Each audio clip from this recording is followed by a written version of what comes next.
Y'all, so we back on here, podcast episode 9, and this one should be a little bit shorter. Don't quote me, cause I be doing a whole lot of this sometimes. So, so I don't know, but it's just three things I got, and basically just three things I've learned in the past few days. I feel like this week, I'm gonna be dead honest. The first Sunday going into it, it was I ain't gonna lie, it was kind of not rough, but it was kind of like, how do I say it? It's kind of rocky. Rocky and rough are kind of the same thing, but it was kind of if you get what I mean. But then going into Monday and Tuesday, it started like to get better, you know. So, um, I feel like I learned a lot. So I'm gonna go over three things I learned, and just hopefully this helps y'all out. For the first one, I ain't gonna lie, this one really, really hit home for me. Don't do anything strictly for the praise of others. Do it for yourself. I feel like I really learned it. Well, I've heard. I already mentioned. I listened to Mind Shift by Erwin McManus, and I think I was walking one day. I think it was like two. No, I think it was Wednesday. Yeah, Wednesday morning, and I wanted to re-listen to it so I could like pick up some new things. And I believe it's like chapter 2 or something along the lines of that. And it's like, actually I can look right now so I can be specific, but it's something around like, you don't need an audience. I'm about to see. You don't need an audience. It's chapter 2, and it's basically just saying, and I knew this, but it just got reinforced that the work happens when no one's watching. Like, for me, like sometimes I run early in the morning, no one's there, or you run after like for me, I run after school. Sometimes no one's there, and even outside athletics, like when you're studying, it's pretty much just you in your room. No one's telling you to do that. You have to choose that. You might get short term motivation off of like I don't know, David Goggins or someone you watch, and they're like, oh, get after or whatever. But at if you really want it, it comes off of you. So he kind of went over that and just saying that, and this the part that really hit me, saying you shouldn't do it for the praise of others. And I didn't really realize what, like, because in track it's all about times, and did you beat the person in your heat, and like, to be honest, I didn't really, it's like little instances of it, but I didn't really notice that I was kind of doing that until after the season ended. Because after the season ended, it's no more track meets, you're done until next season. So I mean, I was obviously still training, running and lifting. It was obviously just lower volume for the time being because the season's over, which is like, I kind of sat and reflected. I'm like, dang, not for the praise of others, but just like, I guess, acknowledgement. Like, people know what I'm doing. But the thing is, if you're doing what you think is right and you're showing up day in and day out, people are gonna know. You don't have to kind of be like, oh, like, you see me, like, they gonna see you if you really doing something. So it's no need to try and force it. That's kind of a byproduct, because that's the kind of the thing he was saying.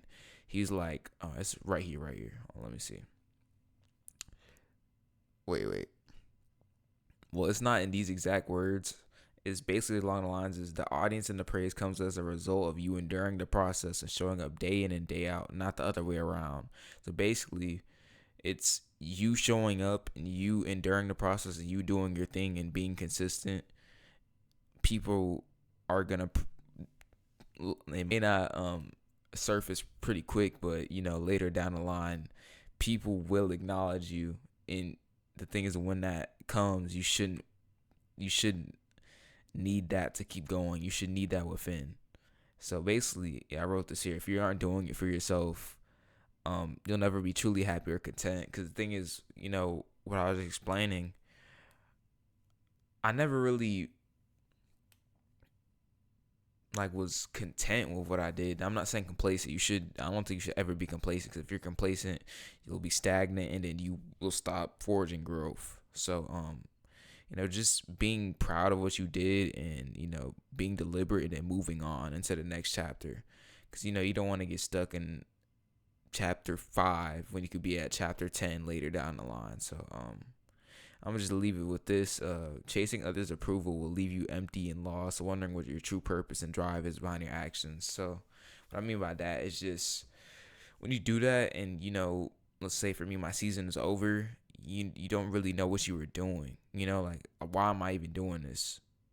So if you're doing it for yourself, I'm not saying just be self-centered and just do it, and like obviously your actions impact other people, but within you have to know why you're doing it and what your why is. And then you can help other people. But if you don't have it within, you have no drive. So okay, the next thing is all about people. This one, I'm still kind of learning this, and basically I wrote here, people are very important. Relationships, how you influence others, and how you lead by example. I think leading by example and setting a standard is very important. If you don't have standards and values, you're gonna be a follower. And I wouldn't necessarily say it's bad to be I would say if you're a permanent follower, that's not a good way to go about things. I feel like you can be a follower in certain instances. Well, not really. I feel like you have to be more of a leader. And I heard this Steve Harvey thing and lead worthy is like sometimes you just have to be a leader for yourself. I'm like, yo, he's spitting. Because, like, bro, like, if you can't lead yourself to do right, because right is subjective, or what you think is right, then how are you going to, if you want to, some people don't want to lead other people, and it just kind of happens. But if you really want to lead other people, if you can't lead yourself, then you can't lead anyone else.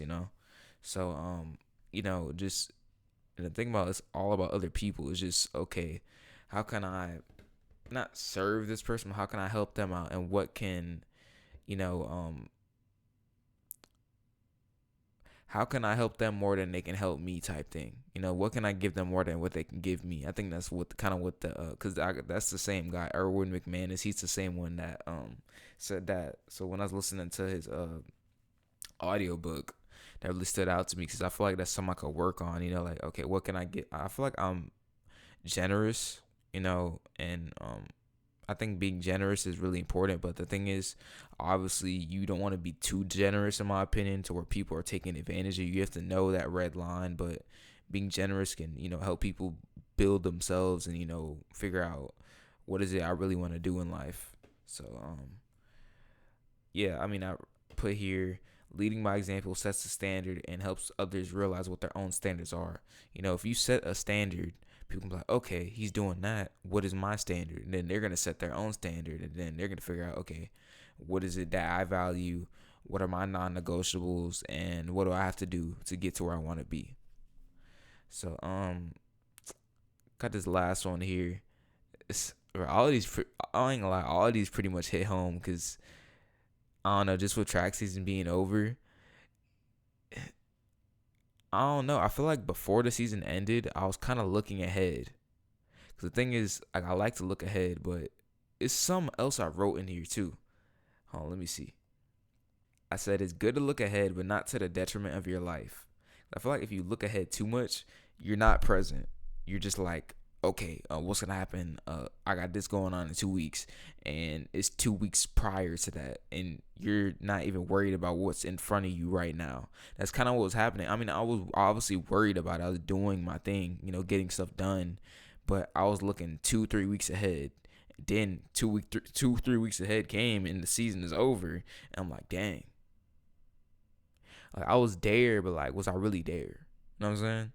So it's like, track season just went by super fast, and I ain't gonna lie, I expected it, but I didn't. And then when it finally hit me, I'm like, dang, crazy. It's crazy, but basically what I'm trying to say is, not every chapter of your life, is gonna look. It shouldn't look dead similar. There's gonna be certain things that stay constant, like consistency, how you're intentional, things like that, discipline, things like that. That should stay constant. But maybe your method, when you do it, how you do it, should change. Because change normally forges growth. If you're just changing, like, let's say you lift and you just change your split every single week, you're not going to forge growth because it's not consistent. But if you change maybe the people around you, maybe it's this one guy who's always pessimistic and they're never optimistic about anything, they're just dead negative, you should probably change how you're around that person, or just remove them together, and I'm sure that'll force some growth. You know what I mean? So, but anyway, that's the thing I had to realize. Not every chapter is going to be super intense and such a full sprint. Not every chapter is gonna be, I feel like you should always be all in, but it won't be as, what's a good word? As narrow. It won't be as like tunnel vision. Sometimes you have to, I won't say loosen up because I'm not trying to say be complacent, but you have to kind of open your mind more again, kind of like open up. And I was like, because track season is intense, and then after that you normally have like a week break, and I wasn't really used to that. Well, I did a 5 day break thing, still lifting, still walking and stuff, but no type of running other than athletics, and it was kind of just weird for me because I never really done that because before the season I was training, and then I went into track season, and it's like I never really had like a break, so it was just like me going from that chapter of training, into a whole different type of training because now I'm gonna go into cross country, so it's like it was just a change, a change for me, and I just wasn't really expecting that. It's just realizing that not every chapter is gonna look the same, and every chapter shouldn't look the same. Just being okay with that and just being ready to transition.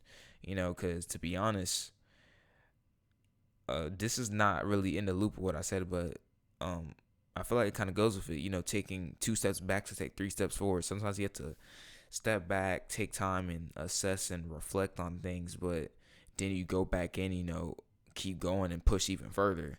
Because most of the time, like, for example, like in a training plan, there'll be like maybe a 3 week build and a deload. The deload is okay, you're taking time, seeing, okay, what I do here, all right, taking time to recover, and then you go back in and go all in. So it's just, I think just being okay with every chapter not being the same, and just being, grateful for where you are and looking forward to what's next, but not to the point where like you're tripping and throw like, oh, I got this going on.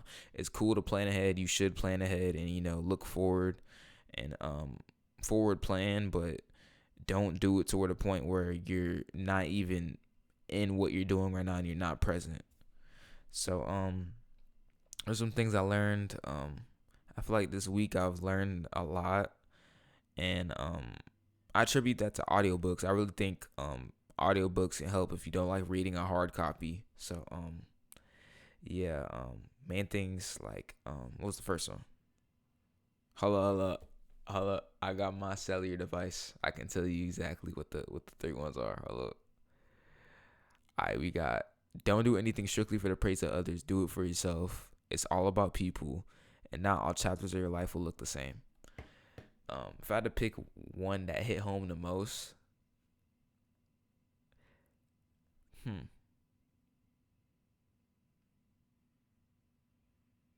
probably say not all chapters of your life will look the same. I say that hit me right there, right there. But yeah, just a little quick episode. I don't think this is even more than 16, 17 minutes. So hopefully I ain't do that for too long, and I hope y'all give y'all some good advice, some good things to think about. So that was episode 9, and I'll see y'all next time.